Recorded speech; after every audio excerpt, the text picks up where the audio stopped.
All right, today I'm going to go into the details of owning the Cessna 180 for 1 year as far as cost-wise. And it was August 12th of 2020. I bought this 180 Mike Sierra, the Cessna 180. And I think it's August 3rd today, so we're coming up on a year. And I have some numbers. And honestly, it took me a while to do this because I really didn't want to know. But anyways, I know now. And I'm still smiling. That's the good news. So you don't have to wait till the end to see what my decision was, or if I was happy with my decision. But basically, I broke it down into a couple categories. There's fixed cost, which is my insurance, which was $5,800. And because I'm on a year, I just got a new quote for my insurance. Thank you, AOPA. They actually shopped around and I found insurance for $3,800 or $3,700 and some change. So that was a big savings from the $5,800. I've got just under, I think I'm right at 100 hours or 80 hours on the 180, 100 hours of total tailwheel time, and then 200 hours, a little under 200 hours total time. So that helped, that extra little bit of time flying this year definitely helped my insurance rates. That seemed to be anyways. So good news there. But anyway, last year, we're looking at last year, $5,800 for insurance. My hangar is $270 a month. That fixed cost without fuel, because that's not really fixed in my view, $9,040 a year just to have the airplane insured and parked in a hangar. That will go down about quite substantially this year because my insurance dropped. All right, so then I broke into variable costs, and there's a couple of categories of variable costs. So when you first initially purchase an airplane, there's a lot more variable cost in that first year of ownership because you have your escrow fees, you have your closing fees, you have all these other things. And I would recommend doing that because I have looked at airplanes that had liens on the titles, and you definitely don't want to be messing with that stuff. So I would highly recommend using an escrow company, even if you're paying cash for the airplane, to definitely have them help you do that title search. So, all right, so basically outside of those costs, we have, and I think I paid $500 for the title search. And Michigan did get me a special use tax. I did not realize this even existed until I got the notice in the mail. There's a special use tax on certain products. It came out to being around $7,000, which was a kind of an ugly surprise for me. So, yeah, so be mindful of that. Anyways, I explored the fact of opening up an LLC down in Mississippi, and I think the break-even point for me with the extra filing for taxes and things was like year 6 or 7. So I opted just to pay the tax and bring it to, register it here instead of having an LLC registered in another state. But anyways, all right, I hate to pay taxes. I'm sure everybody agrees with that. But anyways, if they spend our money wisely, it'd be easier. But they don't do a very good job spending the money very wisely. So, all right, I digress. Okay, so now variable cost, I didn't have a pre-buy. As you guys, most of you probably watched the first video on how not to buy. That's why you're watching this video, because you want to know how much it costs really in dollars. So I did not do a pre-buy, so that didn't cost me anything.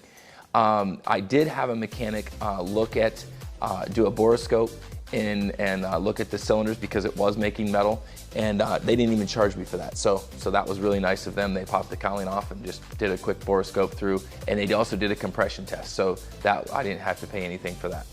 All right, and then so I did need a new cylinder. I used that same mechanic. The new cylinder installed was $2,000. I negotiated the prop overhaul, so I did not have to pay that. The previous owner paid the prop overhaul. Oil change and directional gyro. So now we had to have oil put in, obviously mineral spirits oil when we put a new cylinder in, and then the directional gyro was giving me trouble, if you remember in that first video. So I had that replaced, $380. Then as I'm trying to get home, I had that oil pressure scare. It was a gummed up oil pressure sensor. That was $190 for them to take that out and put that back in. Then I got home and we had the window and throttle cable issue, and I had the cowling painted, things, little odds and ends. That was $3,946.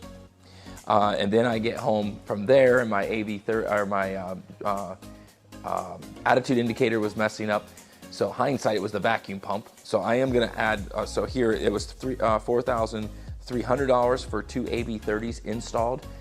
With removing the vacuum system. Now hindsight, I could have avoided that by just overhauling the vacuum system. And that would probably cost me a fraction of that. So $4,300 is what I spent on that. Then I found out the wing strut had the nick in it. If you remember from the first video, I did find a salvage wing strut. It was $890 from Sutton Aviation up in Alaska. Very good people, very helpful people. I highly recommend, if you have a 180, they've got about anything you can imagine. So very good people up there. $890 is what I paid for the wing strut. Then I had to have the wing strut painted. That was $150 to have it painted. And then I had to have the wing strut installed. And during that process, I also had my annual done. So that was $3,400 for my annual and my wing strut. Because things kept coming apart, and I wanted to make sure before I did any more spending that my annual was going to be okay. So, and then I did another oil change. That was $167. And then my Stratus failed, my Mode C failed. So I ended up spending $6,597 with an installed Lynx transponder with traffic and weather on it. So, and then also I did get a door latch from Sutton Aviation.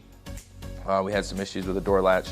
That was $70. So outside, I could have probably fixed the Stratus for a fraction of the cost. So I'm gonna guess and say it would probably been under $1,000 to fix the Stratus. And then the AV30s, if I'd have just had the vacuum system repaired, I'd probably have under $1,000 in that. So I would have saved, I'm just gonna take a wild guess here, I'd have saved approximately $10,000 if I would have just overhauled those two systems. So with me paying for that, it cost me $22,090 for what I did. You could have probably done it for about say $10,000 less. So if you just overhauled the system.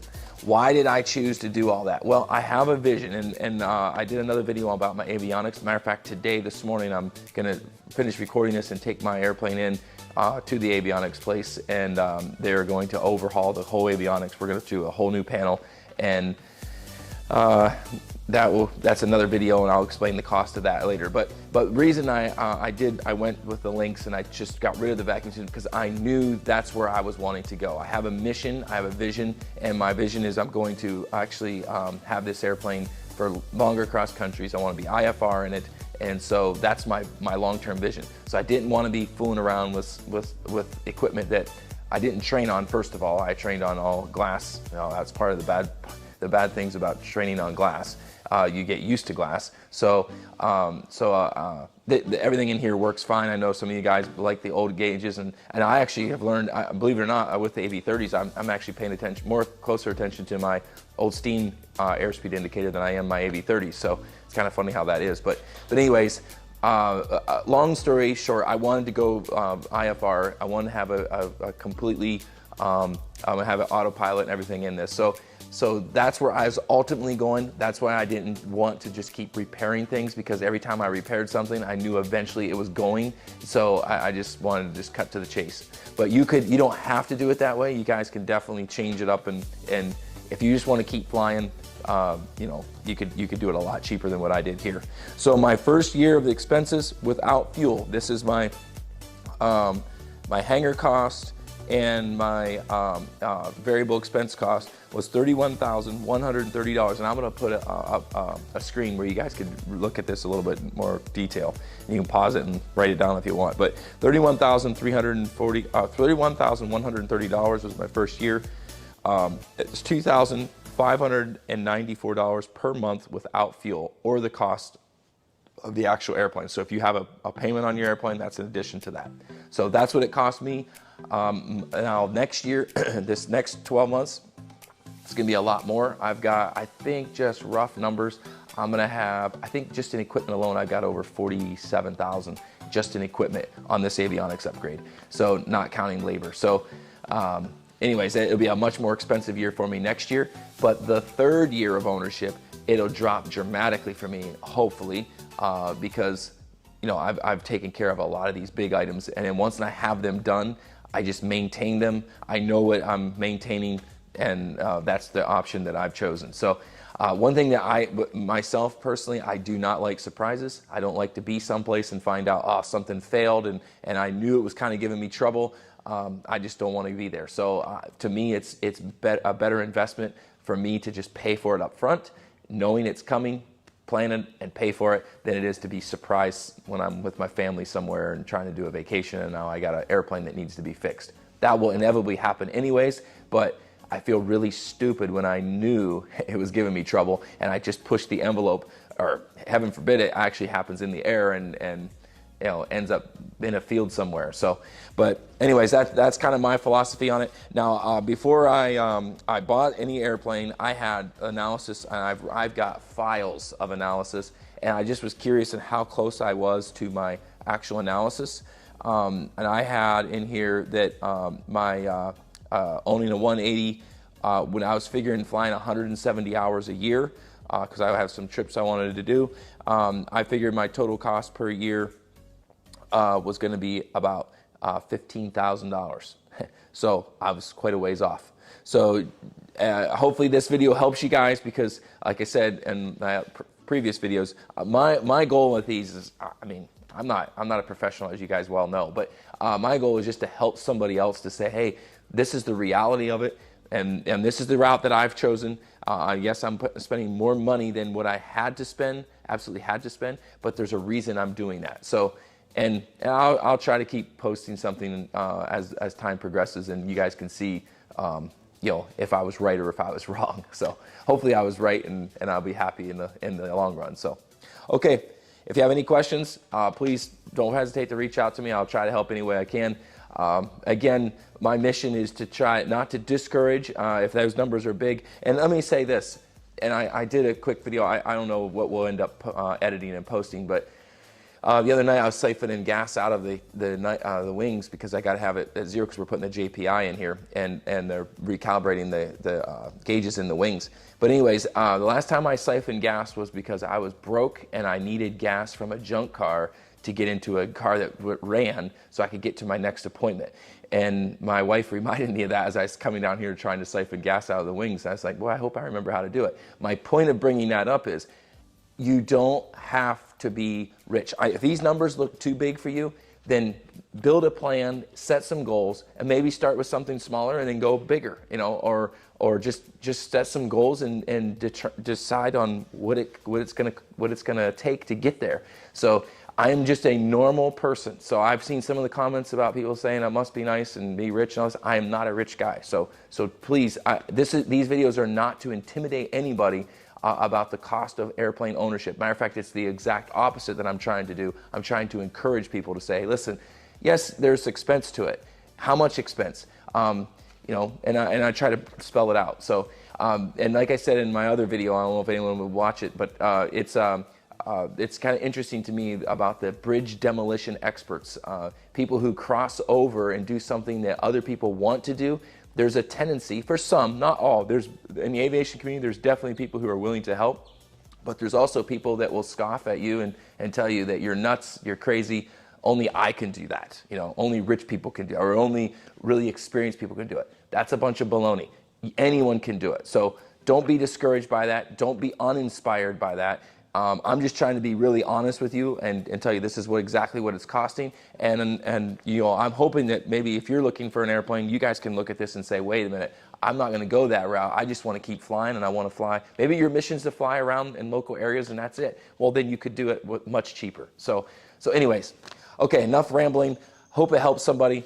Until next time, fly safe, and we'll talk to you next time.